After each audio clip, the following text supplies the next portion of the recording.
আসসালামু আলাইকুম everyone, welcome back to my channel Mukti's cooking world. আজকে আমি আপনাদের সাথে খুবই কিউট একটা ভিডিও শেয়ার করব। আজকে করে দেখাবো এই কিউট কিউট গুল্লুমুল্লু ছোট্ট সিঙ্গারার রেসিপি। 1 টাকার সিঙ্গারা।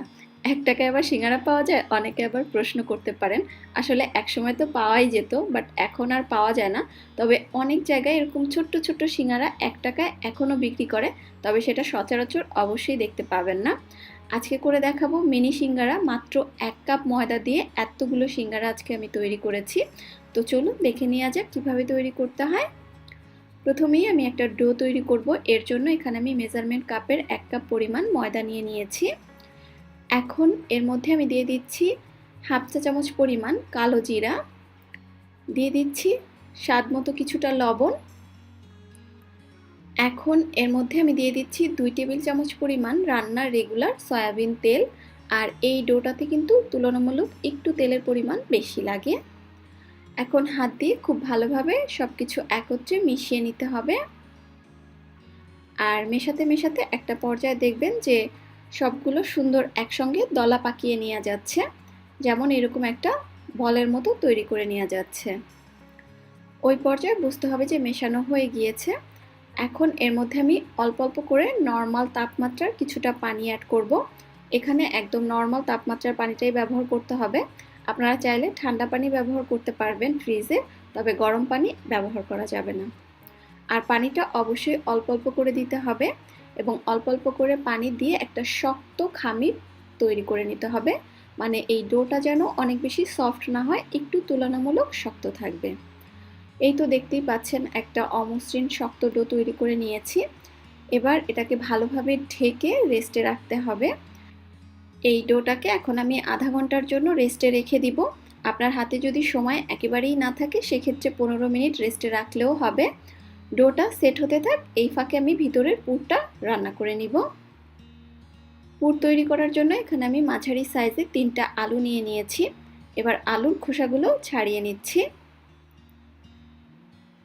আলুর খোসা ছাড়িয়ে নেওয়ার পরে এবার এগুলোকে ছোট ছোট টুকরো করে কেটে নিচ্ছি। আর এইরকম ছোট করে আমি টুকরোগুলো কেটে নিয়েছি। আলুগুলো কেটে নেওয়ার সাথে সাথেই পানিতে ভিজিয়ে ফেলবেন, এতে করে আলুর কালারটা নষ্ট হবে না, মানে আলুর কষটায় আলুটা কালো হয়ে যাবে না। এবার বেশ কয়েকবার পানি বদলে ধুয়ে আমি চলে যাব পুরটা রান্না করার জন্য।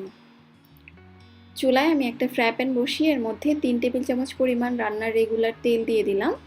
এবার এর মধ্যে আমি 1/4 কাপ পরিমাণ পেঁয়াজ কুচি দিয়ে দিলাম। পেঁয়াজটা হালকা একটু ভেজে নিচ্ছি। এখন এর মধ্যে আমি 1 চা চামচ পরিমাণ আদা বাটা আর 1 চা চামচ পরিমাণ রসুন বাটা দিয়ে দিলাম এবং আদা রসুনটাকে হালকা একটু ভেজে নিব এর কাঁচা স্মেলটা চলে যাওয়া পর্যন্ত। এবার এর মধ্যে আমি মাঝারি সাইজের একটা টমেটো কুচি দিয়ে দিলাম আর দিয়ে দিচ্ছি স্বাদ মতো কিছুটা লবণ। তবে টমেটো যদি হাতের কাছে না থাকে সেক্ষেত্রে না দিলেও হবে। এখন এর মধ্যে আমি হাফ চা চামচ পরিমাণ হলুদ গুঁড়ো, 1 চা চামচ পরিমাণ লাল মরিচের গুঁড়া আর 1 চা চামচ পরিমাণ জিরার গুঁড়া দিয়ে দিলাম। এবার মশলাটা হালকা একটু কষিয়ে নিচ্ছি। যেহেতু গুঁড়া মশলাটা খুব দ্রুত পুড়ে যায়, সেজন্য সামান্য একটু পানি দিয়ে তেলটা উঠে আসা পর্যন্ত মশলাটা ভালোভাবে কষিয়ে নিব।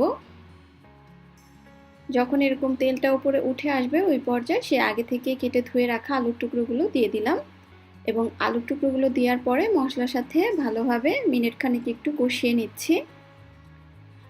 আলুর টুকরোগুলো মশলার সাথে মিনিট খানেক কষিয়ে নেওয়ার পরে এর মধ্যে আমি হাফ কাপ পরিমাণ পানি দিয়ে দিচ্ছি। আলু সিদ্ধর জন্য আপনার যতটুকু পানির প্রয়োজন আপনি এখানে ব্যবহার করতে পারবেন। এখন ঢাকনা দিয়ে আমি ঢেকে দিচ্ছি এবং চুলার আঁচটা মাঝারি বা তার থেকে একটু কম করে আলুগুলো সিদ্ধ হয়ে যাওয়া পর্যন্ত এভাবেই রান্না করতে হবে। তো আলুগুলো সিদ্ধ হওয়া পর্যন্ত অপেক্ষা করছি। বেশ কিছুক্ষণ পরে আমি ঢাকনাটা খুলে নিচ্ছি। মোটামুটি আলুগুলো এরই মাঝে সফট হয়ে গিয়েছে। তো এই পর্যায়ে যেটা করতে হবে, কিছু আলু একটু আধা ভাঙা করে দিতে হবে। এতে করে কিন্তু সিঙ্গারার পুরটা খেতে আরও বেশি টেস্টি হয়ে যায়।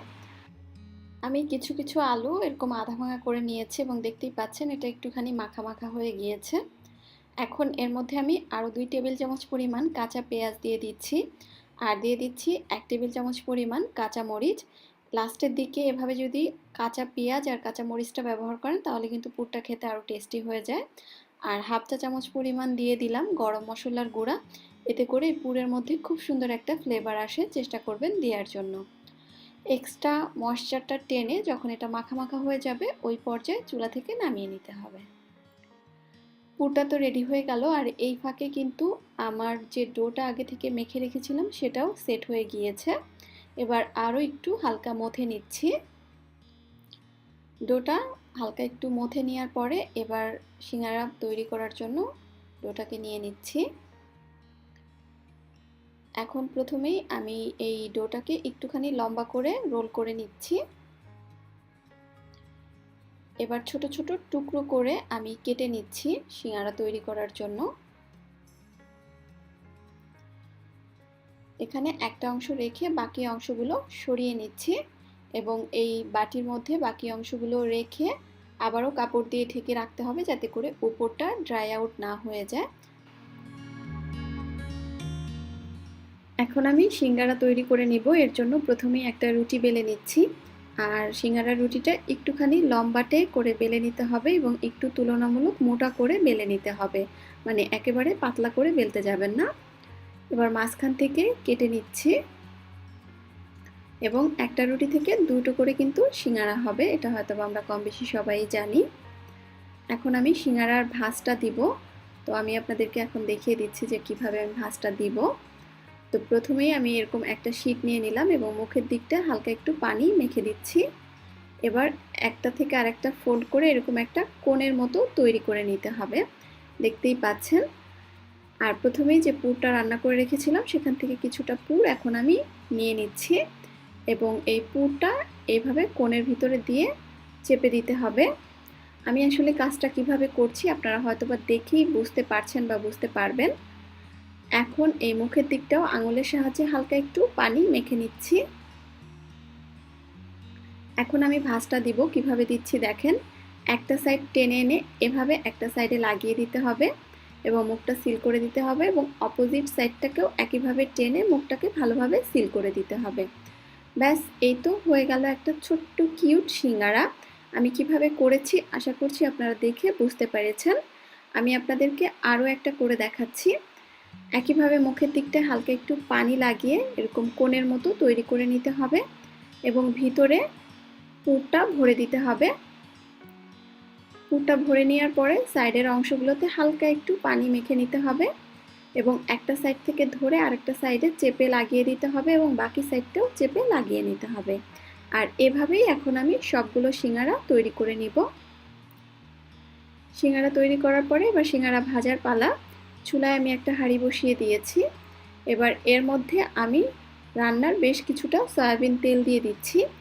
যেহেতু সিঙ্গারা ডুবো তেলে ভাজতে হয় তাই তেলটা কিন্তু পরিমাণে একটু বেশি দিতে হবে। তেলটা যখন হালকা গরম হবে ওই পর্যায়ে সিঙ্গারাগুলো তেলের মধ্যে দিতে হবে।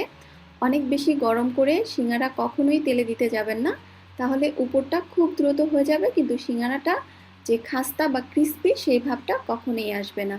তাই সিঙ্গারা ভাজার সময় একটু ধৈর্য ধরে সময় নিয়ে ভাজতে হবে। এক এক ব্যাচ সিঙ্গারা ভাজতে 12 থেকে 15 মিনিট পর্যন্ত সময় লাগতে পারে। চুলার আঁচটা মাঝারি থেকে কম থাকবে, এরকম হালকা বুদবুদের মতো তেলের মধ্যে উঠতে থাকবে। সময় নিয়ে তারপরে এই সিঙ্গারাগুলোকে ভেজে নিতে হবে। সিঙ্গারা ভাজার সময় কখনোই তাড়াহুড়া করবেন না, এই দিকটা অবশ্যই খেয়াল রাখবেন। এই তো দেখতে পাচ্ছেন আমার সিঙ্গারাগুলো কালার চলে এসেছে। আমার এই এক ব্যাচ সিঙ্গারা ভাজতে প্রায় 15 মিনিটের মতো সময় লেগেছে। এবার এগুলোকে আমি তেল থেকে তুলে নিচ্ছি। আর এরই মাঝে তৈরি হয়ে গেল আমার ছোট্ট ছোট্ট গুল্লু মুল্লু কিউট সিঙ্গারা। মাত্র 1 কাপ ময়দা দিয়ে আমার ঠিক এতগুলো সিঙ্গারা হয়েছে। এখানে 20টা বা তার থেকে বেশিও হতে পারে, আমি আসলে গুনতে ভুলে গিয়েছিলাম, সেই জন্য আমি দুঃখিত। তবে 20টা সিঙ্গারা যে হয়েছে সেটা আমি একদম নিশ্চিত, কারণ এখানে আসলে অনেকগুলো সিঙ্গারা ছিল। আমি আপনাদেরকে একটা সিঙ্গারা ভেঙে দেখাচ্ছি এবং সিঙ্গারাটা ঠিক কতটা ক্রিস্পি এবং খাস্তা হয়েছে আশা করছি আপনারা দেখে বুঝতে পারছেন। আর সিঙ্গারা কিন্তু এরকম ক্রিস্পি খেতে অনেক বেশি টেস্টি লাগে বা ভালো লাগে। আশা করছি আপনাদের কাছে আমার আজকের এই ছোট্ট ছোট্ট মিনি সিঙ্গারা রেসিপিটা ভালো লেগেছে। ভালো লাগলে ভিডিওটাতে একটা লাইক দিবেন এবং চ্যানেলটি সাবস্ক্রাইব করে পাশেই থাকবেন। আজকের মতো বিদায় নিচ্ছি। আল্লাহ হাফেজ।